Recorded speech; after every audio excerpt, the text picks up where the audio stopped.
Hello and welcome to Speaking Spirit, where we talk about all things spiritual. Your host, John Moore, is a shamanic practitioner and spiritual teacher. And now, here's John.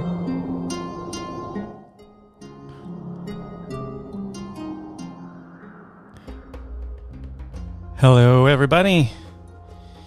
It has been a minute since I've done one of these. I realize I keep saying that.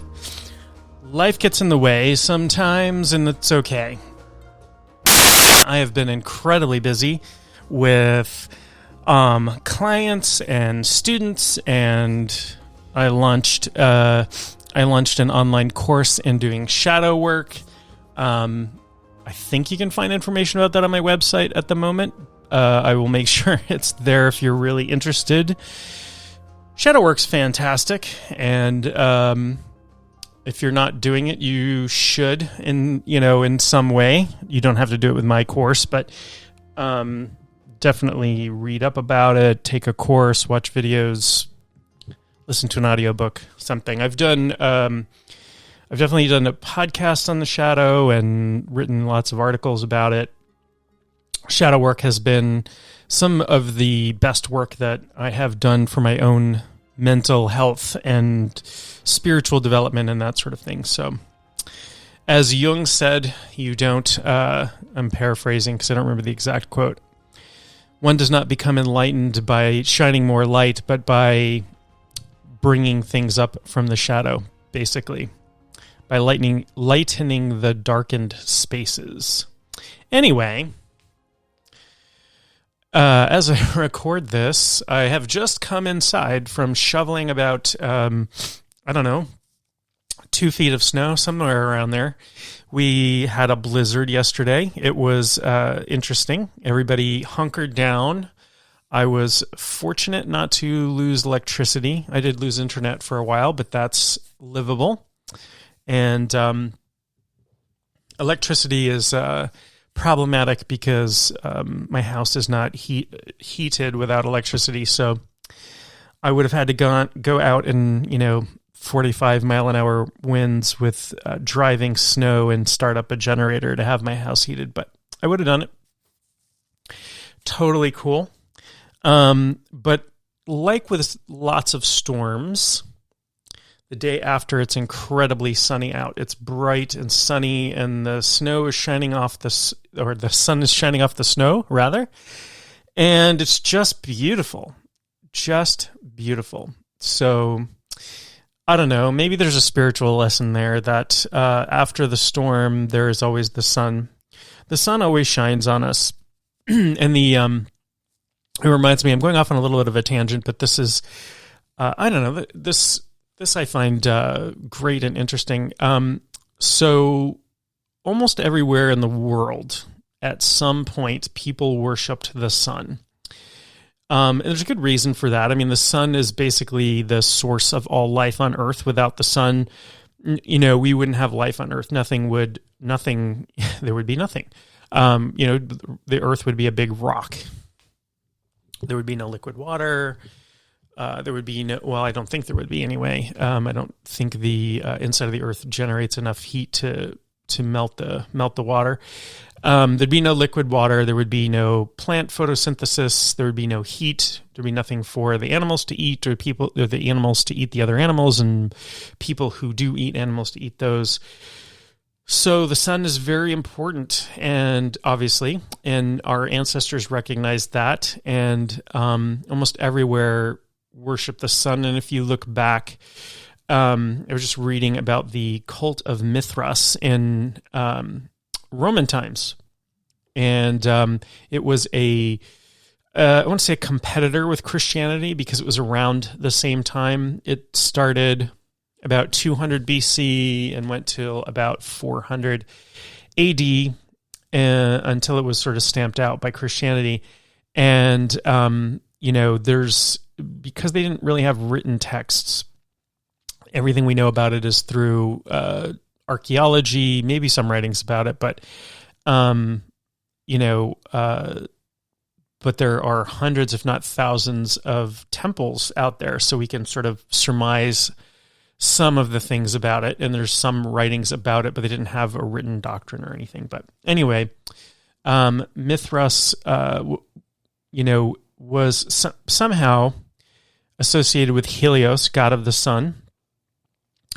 Also sometimes called Sol Invictus, even though Sol Invictus was a kind of a separate Roman god, so I'm not sure exactly how that worked, but Sol Invictus means like the invincible or undying sun, right? And we see this in similar things in Egyptian culture, where the sun god Ra rides his bark across the sky and over the horizon and is reborn in the morning and everything. So the undying sun, and I'm reminded of that when we have storms or things are going rough, and we can apply that to our own lives, right? There's, no matter what we're going through, there's always some light somewhere. I would argue there is light inside you, no matter how you feel or what we cover that up with, that each of us has a spark of divinity within us. We are connected to all things. All things have a divine origin. Anyway, not what I'm talking about today, but as you know, if you listen to this, I like to go off on tangents. Today, I'm gonna shift gears a little bit, and I'm going to talk about mastery. And before you think I'm getting egoic and thinking about talking about becoming a master of the universe or something like that, or a master over yourself, although I may be talking a little bit about that. I'm not. I'm talking about the mastery of anything, mastery of any skill or any ability that you want to master. And I'm going to talk about what it takes to master anything. I'm going to give you some shortcuts that I have found. And I'll talk a little bit about why. I don't want to get braggy or build my ego up or anything like that. But you should understand that people you take information from are qualified. There is a real thing going on in the world that I have seen this pandemic bring out in people, where expertise and experience is devalued. I don't know why that is, but people who spend a lifetime studying things generally have better information than your next door neighbor who has just read a couple things on Facebook. Anyway, I'm not going to talk about politics at all. This isn't a political thing. I'm having a little sip of coffee here.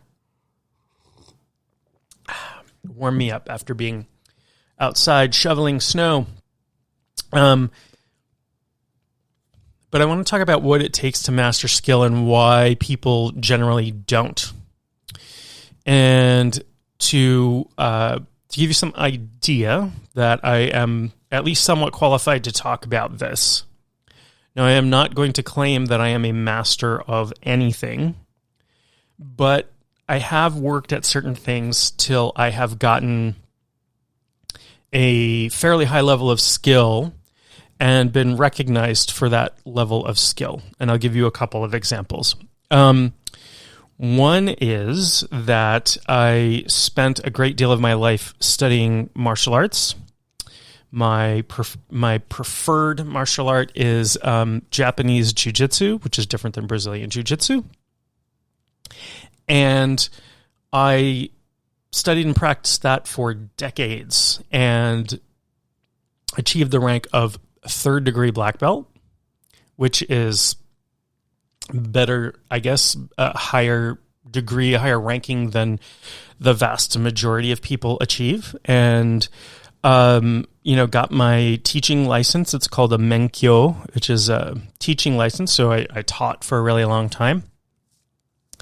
And I was able to do some cool things like, go teach self-defense classes at cool places like Harvard Medical School and, some law offices all over Boston, and go teach people who serve as bodyguards for the Secretary of Defense. We got to go, teach them. So I got to do some really cool things. because I had achieved a certain level of training, a certain level of skill with that. Okay, and I'm going to talk about what it took to get there. When I decided to go into shamanism, I went in just to pick up a few skills and never had any intention of working with anybody else or teaching or anything like that. And then I figured out that I really love to teach and I really love working with other people. So I now have clients all over the world. I've had clients in Europe and clients between Europe and the west coast of Canada. I haven't yet to have clients in Asia or Africa, but I would certainly welcome the opportunity. I have clients spread out all over the world and students all over the place. And, it's just really something I love. And I spent a really long time picking up skills and knowledge and practicing and going through some pretty big changes in my life to get there. So there are a few things. I mean, when I decided to go into technology early in my life, I was in my early 20s. I didn't have a degree in technology. And so I just self-taught some technology skills. And then I had a 25-year career in technology where I wound up being, getting up to the level of vice president of a company in charge of technology. So there's a few areas in my life and a few different things that I won't say mastered, but I will say have gotten a high enough level of skill to be recognized. I was I co-authored a technology book a few years back, and I've written extensively on spirituality and put out courses and had a column, and I do a weekly radio spot and all kinds of things. So I've been able to, in the areas of my life that I really, really care about, I have been able to get to a point where a lot of people have not. Are there people who are, at a level, a higher level or more skill or more experience? Absolutely. Absolutely. And the other thing I want to say is that I don't think that I'm particularly smarter than anybody else or better or whatever. I'm not comparing myself to anybody other than to say I figured a couple things out early in life and I want to share them. I figured some things out that have worked really well for me. And I did have a little bit of an advantage. Some might consider this a disadvantage, but an advantage I have was that I was born with some musculoskeletal birth defects. In fact, when I was born, doctors told my parents that I would never be able to walk. And one of the things that my parents did really, really right by me is to not accept that and make me appreciate that I could do anything that I really put my mind to, that I might have to try extra hard or harder than other people were to do certain things. Some things might come naturally to me. Some things are much harder to me. But not only did I learn how to walk, but I played sports as a kid. I played baseball, football. Over the summers, I played lacrosse and soccer, and I, wound up really loving martial arts and training in that. And, I talked about where I got to with that. So, the number one thing that I got from all of that experience is just tenacity, just sheer sticking with something, right? When something I cared about is really easy. Things I don't care about, I have a much harder time with, and I totally get that. So let me think of something. and this is not to, this is not to take anything away from anybody, but I'm not really into, say, knitting, right? And I know lots of people are, and that's fantastic. And whatever you're into, that's great, and in fact, my significant other is fantastic with fiber arts. She knits and weaves and, in fact, spins her own yarn and all kinds of stuff. And she dyes her own wool and all kinds of very skilled, very beautiful stuff. Fantastic. She really loves it. It's never been something that I've been into doing myself. And so a couple times I've tried to do it, or whatever. I just kind of don't get it, and I don't really stick with it. But if it were important to me, I would learn how to do it. And if it was something that really, and maybe someday I will. Maybe someday I will be like, you know what? I really want to get into knitting. It just seems like something I would love, and I would stick with it until I got it.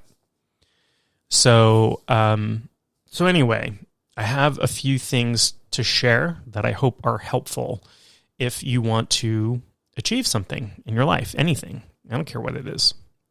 So, let's say,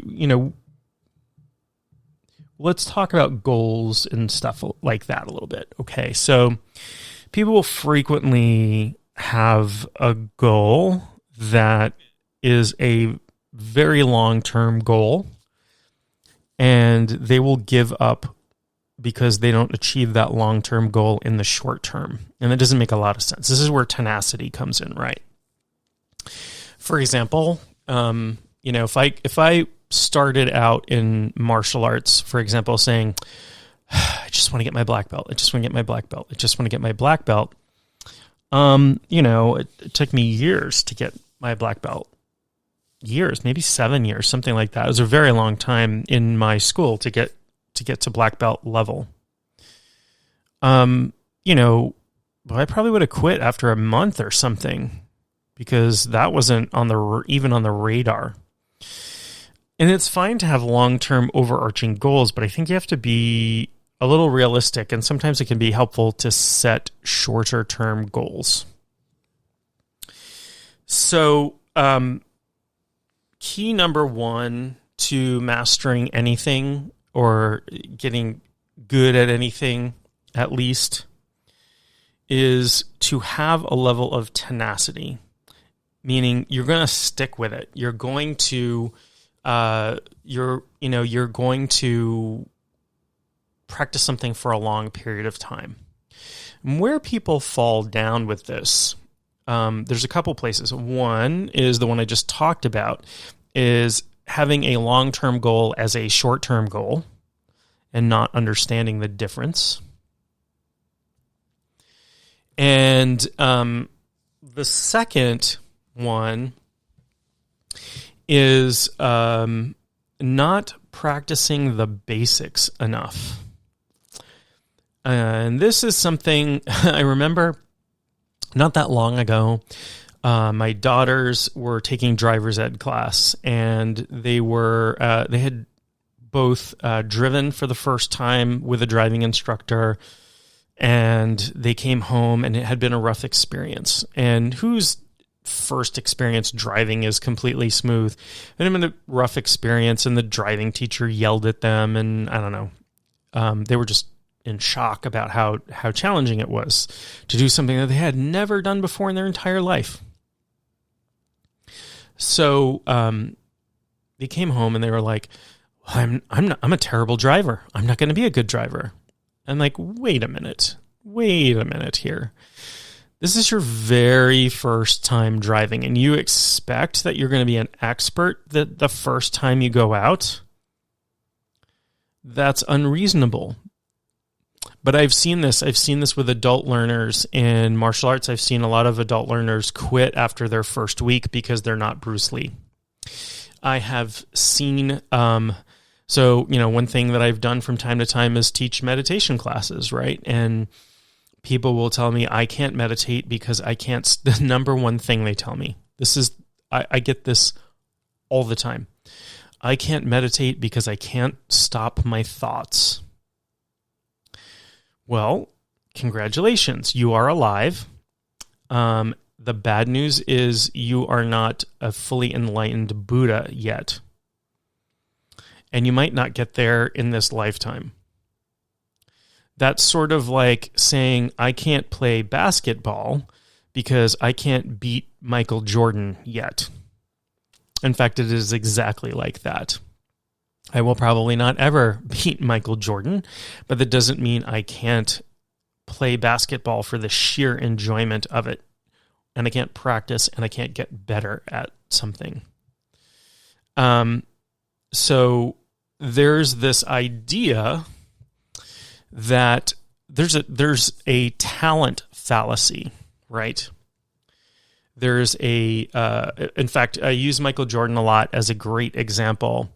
And Michael Jordan himself will talk about how many times he failed, how many times he missed what would have been the winning shot for his team, how many games he lost. I think it's like, I don't know, some 9,000 or something. I don't know.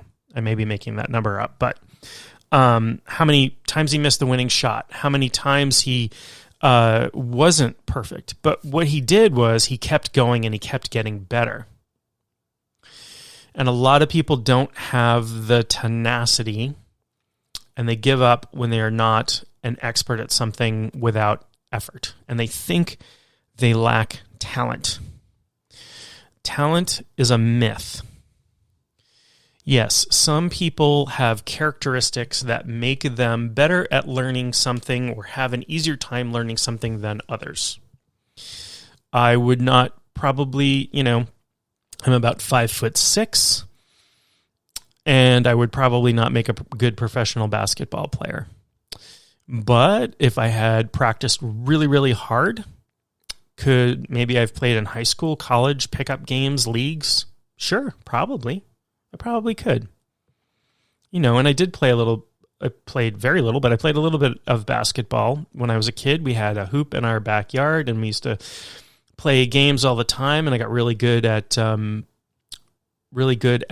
we played games, shooting games a lot, and I got really good at shooting baskets from different areas in the court just because I did it every day. After I would, go to school and come home and eat dinner and then run outside, and my friend would come over and my brother would come out, and we would shoot basketballs. And I got good at it over a couple of years. Pretty good. I mean, not Michael Jordan good, but I didn't practice that much. And the other thing I tell people, using the sports analogy, and I apologize if you're not a sports fan, but you can understand this. If you watch any professional sport, especially the team professional sports, basketball, football, soccer, whatever, baseball, what does the warm-up consist of? The warm-up consists of practicing very basic skills. Throwing free throws, dribbling around the court, running. You'll see people warming up in baseball. They are, if they're a pitcher, they're throwing pitches in what's called the bullpen. Or if they're on deck, they're swinging the bat to warm up. They're building this muscle memory. So I was watching a class by this artist recently. He's a very good artist, particularly skilled at drawing realistically. And his pieces are not just realistic, but show a lot of character and show a lot of action, and his lines are beautiful, and composition is great, and all of these things. And he was talking about, he had a teacher, and there's a specific way that he was taught how to make circles, draw circles, right? And drawing a circle, there's a specific, artistically, there's a few different ways to do it, but there's a different way of holding a pencil than you would if you were writing, right? The way that you hold a pen to write. There's a different way of using your arm, and there's a different, distance between you and the paper and all of these things.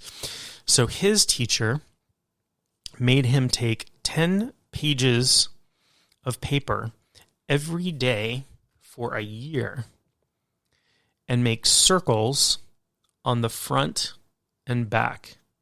So 20 pages of circles every day for an entire year. And most of us do not have the tenacity to do something like that. Although I sure would like to try, I guess. I mean, I do enjoy drawing and painting, so I do think that that's probably a good lesson. But and what he said was that masters are not afraid to engage the basics or re-engage the basics. And it was the same when I was coming up in martial arts and training. Everybody wanted to get to like, show me the advanced stuff. Show me the 5-finger death touch. Show me the jumping, back flips, spinning in the air, blah, blah, blah. Right? And my teacher would have us practice the same basic footwork. There's 10 basic ways to move your feet in my system of martial arts. And he would have us practice that over and over again for 3 hours sometimes. Most people don't have the fortitude to do that. But, over time you get really good. You don't even have to think about it anymore. If you remember, I'll talk about a skill that you probably most likely have mastered, and you can probably think of others. And we don't think of these things as hard anymore because we do them without thinking. And that is something like tying your shoes or brushing your teeth. And when you were a small child, it took a while before you could do either of those things without thinking really hard about what you were doing. Right? And you had to have your parent lean over you. And I remember I remember learning to tie my shoes, and we did the whole make the rabbit run around the tree and up through the hole kind of thing. And I had to do that over and over again and think really hard about it. And I couldn't get the laces quite tight enough, and they would come untied all the time. And it took a while to get good at that, even though it's a fairly simple skill. We don't remember stuff like that usually because we're really young, but we don't think I don't remember learning how to walk. It was probably somewhat challenging for me having, some birth defects that might have prevented me from walking. I'm having another sip of coffee here. Pardon me. And, that's good coffee. Learning how to walk. If you watch, you watch a toddler or baby first learning how to walk, they have to be very conscious of making steps, and they fall down a lot, which is good that they're so low to the ground and generally kind of pudgy. So they bounce a little bit when they fall down, and they usually don't get hurt, or at least hurt too bad. And then they want to run, right? My daughters were runners. Let me tell you, chasing twins, woo. You gotta be, boy, I got some exercise back then. Okay. So you have mastered skills. If you can walk, brush your teeth, read, write, talk, all of these things at one point you couldn't do, and you mastered them. Think about how complex a skill something like writing is, like handwriting. First of all, there is the artistic part where you have to make the letters look like something else. So there's this whole muscular thing, hand-eye coordination thing. Then you have to learn how to spell stuff.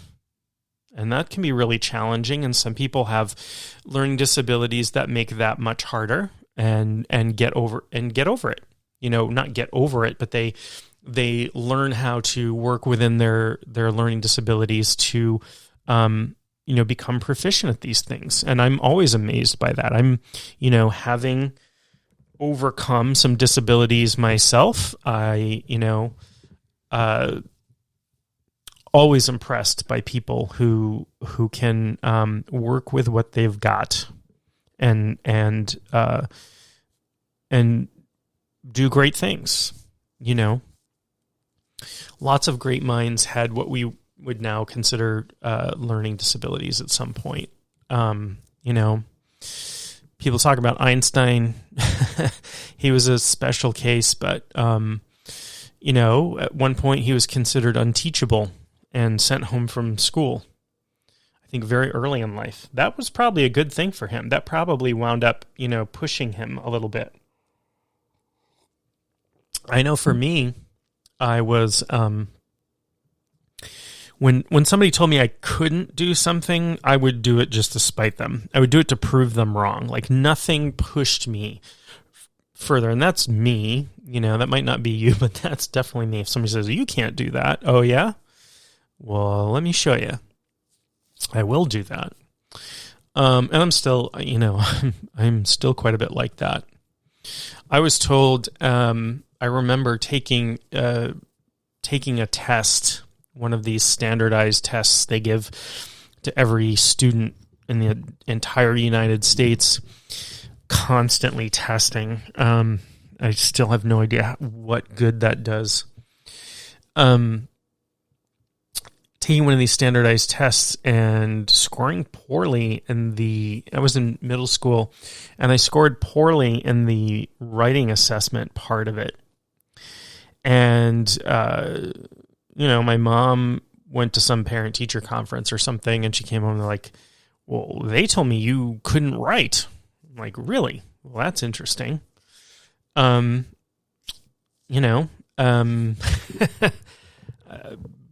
a published author. I've written stuff. I've written lots of stuff. I write all the time. It's a big part of what I do is writing stuff. So, I don't know. I don't always, again, somebody tells me I can't do something, it's going to push me a little bit. It's extra motivating.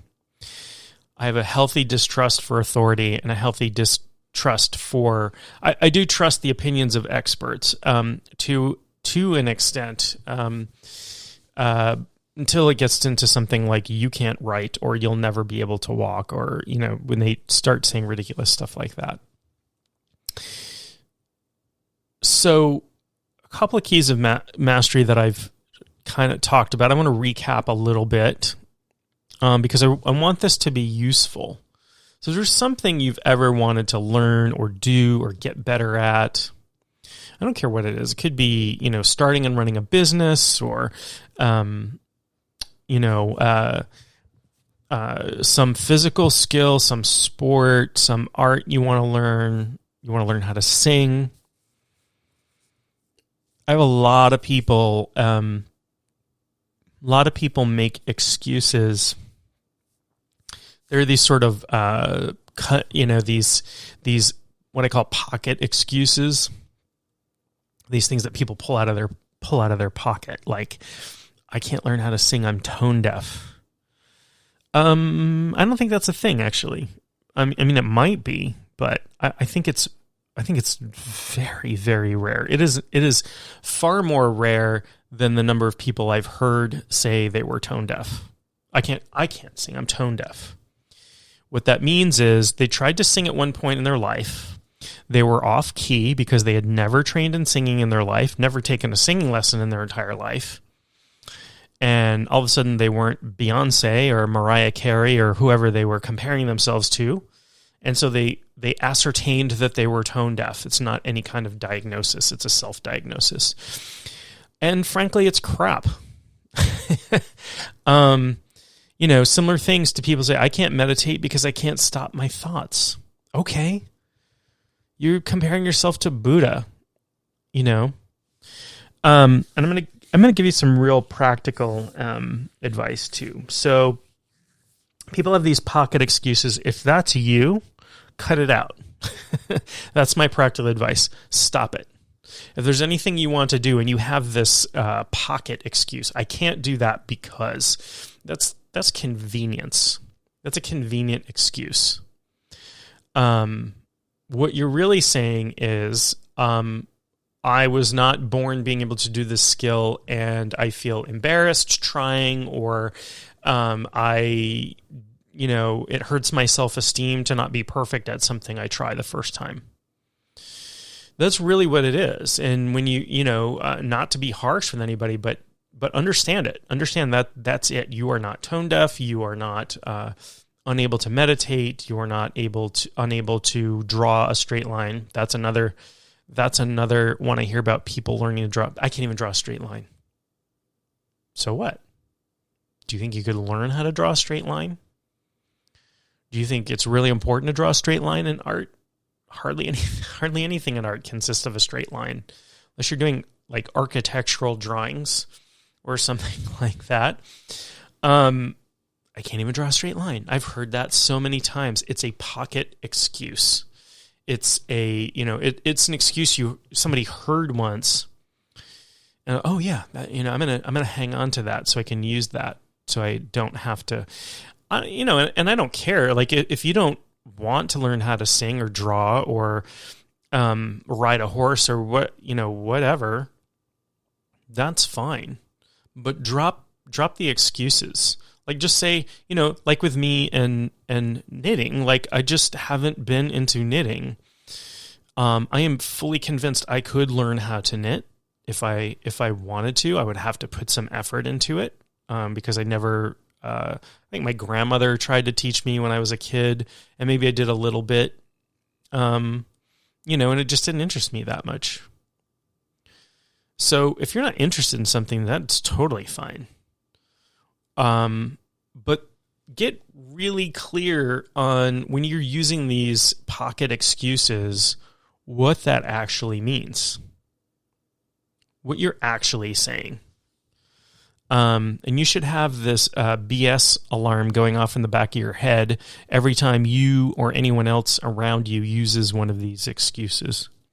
I can't do that because, and it's trite, but, there used to be a thing where, can't is a 4-letter word. Well, it is.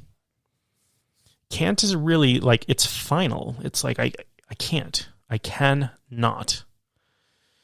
I am not skilled at this yet is a much more accurate description. So a couple things I'll recommend. That's one of them. One of the things I recommend, a big one I recommend is understand, like if you're using any of these excuses, just understand what they are and understand that they're crap. I'm going to start, when somebody tells me I can't sing because I'm tone deaf, or I can't carry a tune, or I can't do this because X, Y, or Z, and it's one of these excuses, I'm just going to point at them and say, bull crap. No, I won't do that. I'm a nicer person than that. But I will ask them to challenge, and I've done this with clients because I coach people as well. When I've had coaching students say, coaching clients rather, not coaching students, coaching clients say, I can't do X because of Y. I would say, well, I'm going to challenge that belief you have. I'm going to challenge you to prove that that's wrong. You can do the same thing with yourself. If you have a belief that's holding you back, challenge yourself to prove that your belief is wrong. A belief is just something that you hold to be true, regardless of whether it's true or not. So these excuses are just beliefs. And the other thing that beliefs are is they are habits of thought. So if you tell yourself enough times, I can't sing because I am tone deaf, that becomes a habit. And it also becomes a self-fulfilling prophecy, meaning, I always remember, like in college and high school and stuff, and people are like, there's a bug going around and I'm going to get sick. I'm going to get sick. Those people always got sick. And I would say, I don't have time for this. I got finals coming up. I'm not getting sick. Screw that. And I would never get sick. I remember there was some kind of bug, I don't know if it was a virus or bacteria or whatever, in the water supply in the building I lived in Boston. I lived in this horrible rundown building, and we had there were 200 people in the building with really bad stomach issues. To the point where some of them, did have to go to an emergency room or see a doctor or whatever. And they came in and they're like, you cannot use the water till we figure this out. Don't brush your teeth. Don't take a shower. Don't drink the water.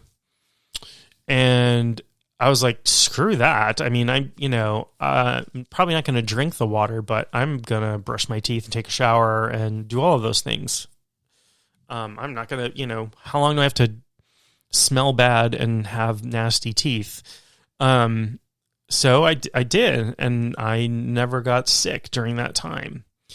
So belief is powerful. Belief's important. I'm not saying you can ignore health warnings, and I'm not at all recommending that. I was younger and not as cautious about my health back then, maybe. But, who knows? We know placebo effect, is like, has a huge effect on many things. And so does nocebo effect, which is the opposite of placebo. Meaning if I give you something and I tell you that it's poison, you're going to act as if, right? So mindset has a really important part to play.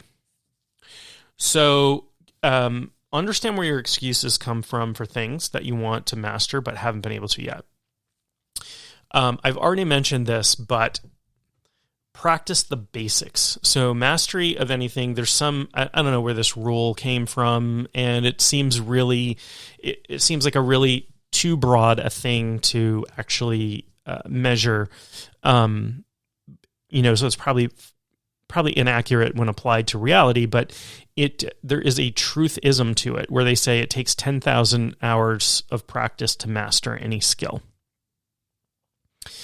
And I would say, different skills take a different amount of practice to master, right?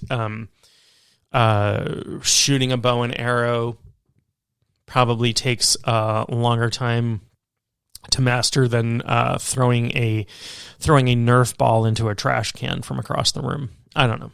Depends on who you are, I guess. Anyway, but the idea is that you have to if you want to master anything, it's going to require effort and it's going to require time. And there's this other mistaken belief that is frequently unspoken, but I see it happen with a lot of people in a lot of different fields. And that is, if I am making an effort at something, I don't have the talent for it, or I wasn't born with it, or I'm not good at it and I can't get good at it. And this is part of that talent myth, right? That people who are good at stuff don't put in a lot of hard work at it. Look at anybody in any Olympics competition. Look at Michael Phelps, right? The swimmer, the USA swimmer, right? Who got all those gold medals. He spent 8 hours a day in the pool. 8 hours a day in the pool, something like that, right? He had to eat, I forget how many thousands of calories because he was burning it all off, being cold in the pool and, getting all of the exercise that he was getting. He needed a tremendous amount of food. It wasn't effortless. We see these people. We see gymnasts and dancers and artists and people like that. We see them for seconds, right? You see them for somebody do, a 3-minute dance routine that's really beautiful. And you go, wow, they make it look so easy. Sure they do. That person's been training for 20 years. It looks effortless. That doesn't mean it is, first of all, right? They are probably putting an extreme amount of effort into it, but you're also not seeing the tremendous amount of work that they've put into it. So let's get past this talent effortlessness myth. Okay, if you want to get good at something, you have to put effort in. And in the beginning, any skill, like, it's going to be really hard in the beginning if it's something you've never done before. I remember certain, certain martial arts things I was trying to get, and, seeing a teacher do this thing where you could, like, leap through the air and scissor kick somebody's legs and twist around in midair and, tie the person up in a pretzel, and just looking at that and like, okay, you made that look easy. For me to do that specific technique, I'm probably going to have to put a really lot of hard work into it. And it wasn't to say I couldn't learn stuff that was really hard that I put a lot of effort into. I could, and I did. And I put a lot of effort into getting good at what I did and into learning how to teach as well. Teaching is a skill unto itself. And teaching adults is different than teaching kids. And, I threw myself into the fire a lot of times. I remember teaching a class at Harvard Medical School. And then a couple weeks later, I taught a class at a shelter for pregnant teenagers. Very different audiences.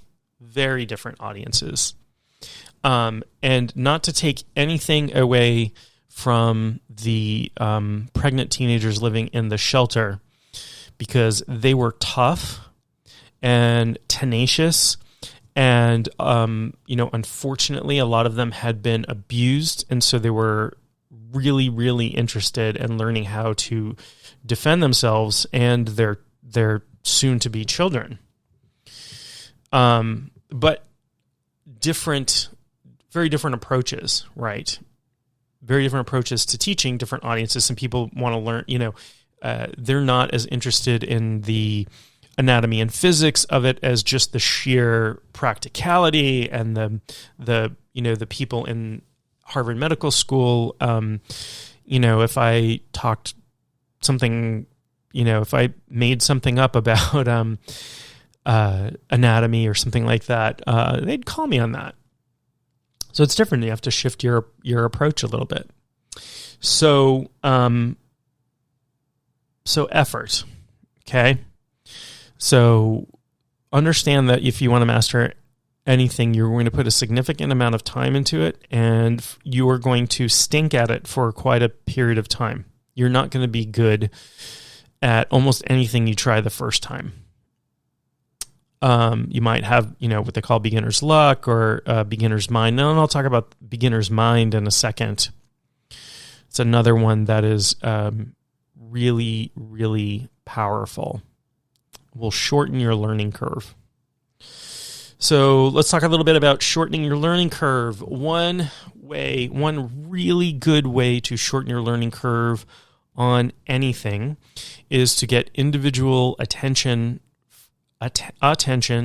from somebody who's really good at that skill. So if you can, you can go take a class in something, but if you can get a private lesson in something, that will, it's somebody who's good at teaching, and has a good handle on that skill.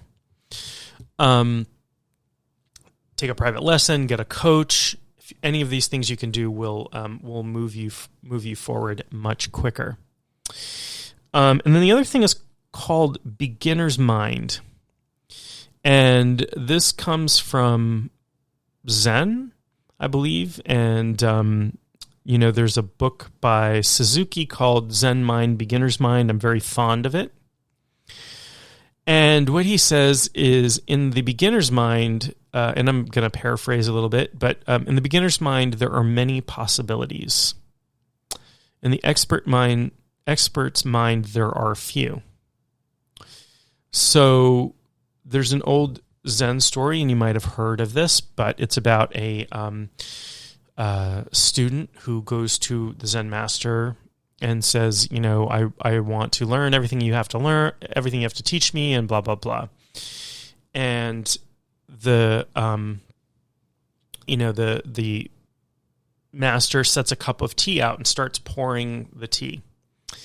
And the student's looking at him, and he's pouring and pouring the tea, and the teacup is full, and he keeps pouring, and the tea is spilling all out. And the student's like, "What are you doing? What are you doing? You're spilling the tea all over the place." And the Zen master says, well, you didn't come to me with an empty cup. You came to me full of what you think of knowledge and opinions and all of these things. And so if you want to taste the tea that I have for you, you have to empty your cup. And this is about taking on the beginner's mind. Now, I've seen this in martial arts, and I remember years ago, I went to go teach a seminar with my teacher at this place, and it was there were going to be like a bunch of different teachers teaching different arts. And there was a teacher teaching what's called Wing Chun, which is a Chinese martial art. It's the one that Bruce Lee studied before he founded his own martial art. And I had never studied Wing Chun before, so I showed up early, and I had to be dressed because I was teaching afterwards. So I came in. Normally, I would not get dressed up in my uniform with my black belt and all these things, but I was teaching right after, so I came in. And the guy was like, here's this guy. And he gave me this look, and I knew in his mind that he was thinking, here's this guy. He's going to come in and talk crap about my class while he's taking it. And the reason he thought that is because people do that all the time. I've experienced that myself. I've experienced people walking in off the street into a class that my teacher is teaching and start, basically heckling from the back of the class. I'm like, this is your first day. You have no idea what you're talking about. But there's a lot of ego. And, I just wanted to learn from this guy. And I remember he showed us something, and I said something along the lines of, wow, I really like that. And he came over and goes, oh, you don't like that? And I was like, no, I really like that. I would never say I don't like that. And it took him a while to kind of relax around me, because I think he thought I was going to come in there and disrupt his class. Because people in the West, I will say, I don't think you would be able to do this anywhere in an Asian martial arts school without serious repercussions for it. But people are very disrespectful frequently. Not everybody, but there are people who are disrespectful and walk in with an ego and want to teach the class. I've seen this in teaching shamanism as well. People come in and they want to take over a class from the teacher. I've been in classes where that's been irritating to me, because I'm like, I am not here to learn from you. I'm here to learn from this teacher. If you want to offer a class, offer a class, but don't try to teach the class. So have a beginner's mind. When you come into something new, forget what you think you know about it. Particularly if you're studying with a person who has been doing something for a while, they might have a different approach or a different way to teach you something. And if you are closed off from that, you're going to take a lot longer to learn what he or she, I'm sorry, I don't mean to be sexist in my he, she, or they, has to teach. Drop your ego. Okay, drop your ego as best you can. And understand if in your head you're feeling the urge to correct a teacher, understand that that's ego. It's not that teachers aren't correctable. It's not that I don't ever present myself as a guru. I am certainly open to questions. And if people go, oh, you said this before, but this seems to contradict it. What do you mean by that? Well, that's an earnest question, right? Or I don't understand this. Like you said this, but I'm not quite getting it. That's an earnest question or concern. Not, oh, well, you said this, but I was taught to do it this way. Okay, great. Then you don't have to learn anything from me. I'm sorry that you wasted your money. And I've seen this hasn't been an issue for me yet. I'm not saying it won't ever be, but I have seen my teachers in various subjects ask people to leave and say, I will refund all your money. You're clearly not going to learn anything. And on top of that, you're going to disrupt the rest of the class. And if you go to a class and your ego makes you fight with the teacher, disrupt the class, decide you can teach the class better than a teacher or whatever, and you take away from other people's learning experiences, that's pretty crummy. Don't do that. Please don't do that. Gosh, I dislike it. I remember, when I was younger and living in Boston, I used to go to comedy clubs a lot. Boston had a ton of comedy clubs. Some of the best comedians in the world during the 1980s and 1990s came out of Boston. In fact, I went to school with at least one of them, but a lot of great comedians went to my college in Boston. And I used to go to comedy clubs, and hecklers bothered me to no end, because I paid to go to this club to see this comedian, and here's some person sitting at the front of the stage just yelling out or whatever, and they're just distracting from the show, and they're not funny, and I'm not paying to see them. And so I used to really dislike that. And I remember seeing a comedian. I went to a show with a bunch of comedians. I think it was probably the last comedy show I ever went to live so far. No, that's not true. I've been to some others. I have a friend who's an up and coming stand-up comedian. But anyway, the last one I went to in Boston, I'll put it that way, years and years ago. And there were people yelling stuff out and, whatever. And this comedian came out who was kind of the host, kind of the MC for the evening, and basically said something like, I used to work as a barista at Starbucks. And if, somebody threw up on the floor in the bathroom, it was my job to clean it up. But that's not what I wanted to do all day long. Like, I wasn't asking people to come in here and throw up on the floor so I could clean it up. And when you go to a comedy club, it's a comedian's job to, when they're up on stage, to deal with hecklers. But that doesn't mean they want to.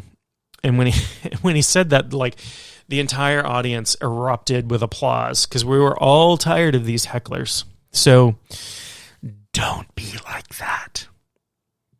Be nice when you go to learn stuff.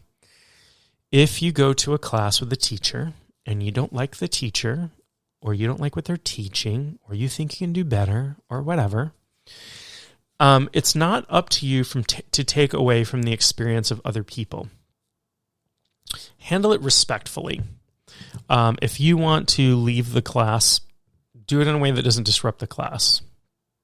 Or if you don't like it, go home, or stay to the end of the day and go home, and you don't ever have to, do anything with that teacher ever again. But don't be like that. So drop the ego. I've said that a lot in this podcast about dropping your ego. So I want to wrap this up. I'm coming to the hour mark here, and I hope this has been helpful. This has been a little less about spirituality and more, although it certainly can, certainly applies to spiritual pursuits or anything. But I want this to be incredibly practical, and I hope that you'll take what I've said to heart here, because I believe in you, and I want you to believe in you.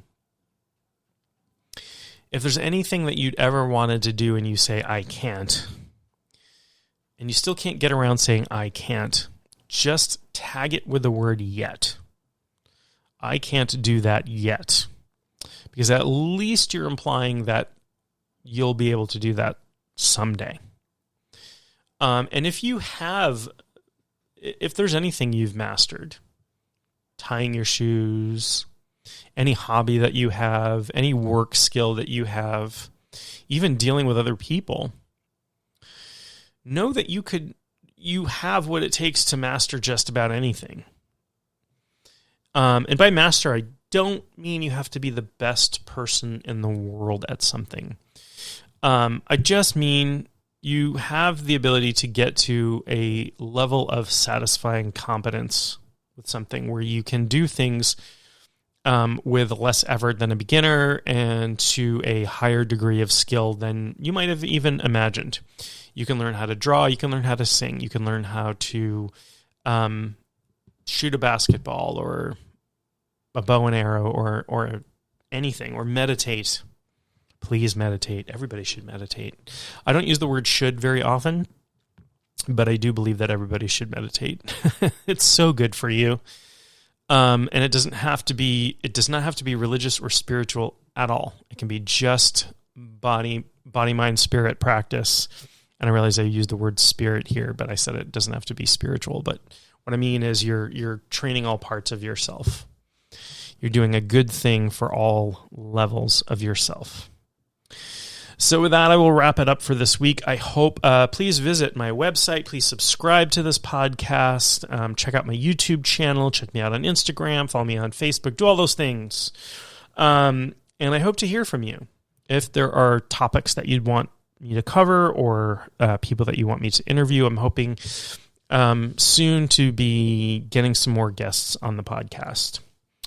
With that, know that I love you, I believe in you, and I will talk to you real soon.